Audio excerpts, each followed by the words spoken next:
Okay, so this question is asking us to find the acceleration of a box that compresses a spring.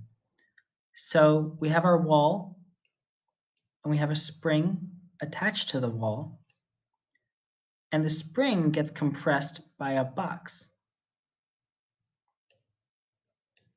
Okay, so here's a little diagram, and on this diagram we can write our constants.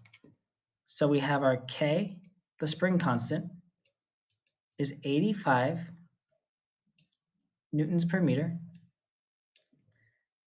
We have the mass of the box is 1.5 kilograms.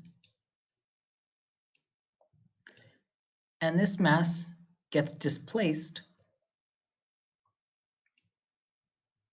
6.5 centimeters.